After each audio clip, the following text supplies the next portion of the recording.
a little bit of tracking later, and we've got the Duke, which is the most welcome surprise. He's walked a long way. He's not far from the Arethusa Hofmann's boundary. In fact, he's probably a 10-minute walk away from crossing out, but has found himself a nice mound to sit on and rest, which is very, very exciting. I'm happy that we found him. Wasn't sure when the tracks were kind of coming in this direction. I thought, oof, it's going to be very possible that he's going to cross out before we get to where he is. And then we had a slight little tech issue that we had to sort out. And so it all worked out in the end, though.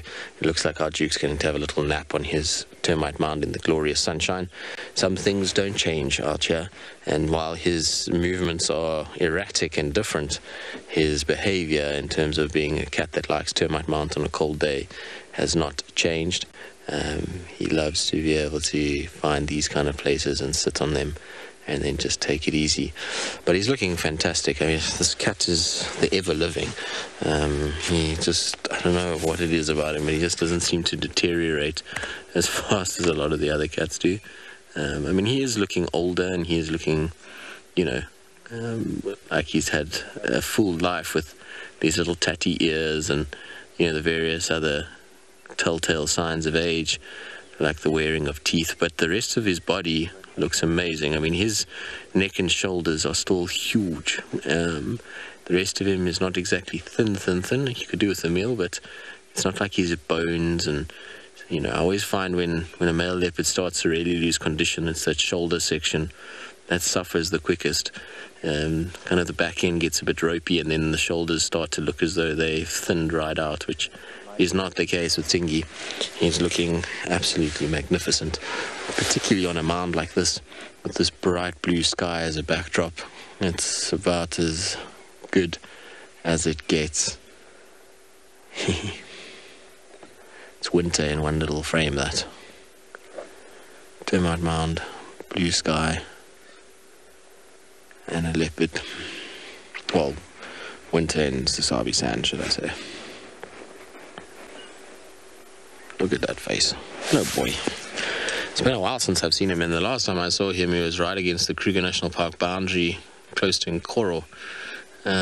So seeing him is an absolute treat. Well, we are still with Tingy. He's very kindly stopped for us just on a mound before the boundary. It's really very, very close now to the boundary, and then he's going to pop over and out. So this will be probably our last views of him, unless he lies down here, which I don't know if he will. It seems like he's searching for things. I suppose the life of a nomadic leopard is just to search until your tummy is full. So that's what he's currently kind of doing now, is just looking generally in that direction. And once we get close to the road, we'll probably just kind of leave him there and let all the other cars take over, because I think there's a number of people that are interested from the western side. They've been struggling a little bit with leopards on that side. While they have had Tiani and the cubs, she's moved that den now into a place where it's apparently quite tricky access. Beautiful for photographs, but it's apparently quite tricky to access and hasn't been as active as they wanted it to be. So they haven't seen too much in the way of leopards that side. So I think they're all quite keen to catch up with old Tingana. James Richard, you say Tingy is still in his prime. I mean, he's certainly not wasted away yet, has he? He's living the long life and playing the long game as Tingana. But the unfortunate part about aging cats is that when they do get into that point where they start to age, the drop-off is so quick that they go from being pretty decent in condition to almost kind of struggling in a very quick space of time. And that's why I always say we need to appreciate the time that we do get with him, because who knows when and how things will play out. As long as he continues to just find food, he'll be all right. But there will be a day where the decline will be rapid. And when that happens, obviously, you know, there's not much we're going to be able to do about it, but it will be a celebration, though, if, when, and however it happens, because, and the reason why I say a celebration is that it will be sad that he'll be gone at some point, but the celebration is in the fact that there's a leopard that was able to live out its life to the full, from start to finish in an area that was protected and was allowed to live a pretty wild and free life. And not only that, but it was a leopard that taught many people many things and allowed, well, for people to experience something that they've possibly dreamed of all their lives. You think about the number of times he was seen, the number of photographs that have been taken of him, the number of people that have always wanted to see a leopard, and he might have been their first one that they saw.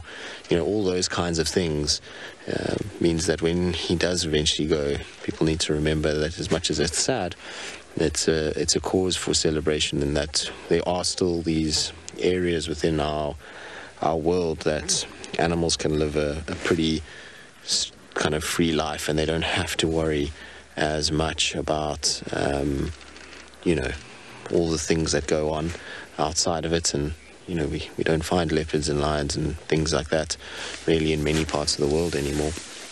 So when you have an animal that's able to live out its life, I think it's a very, very special thing in many ways.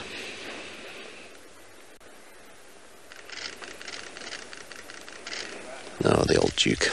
Shame.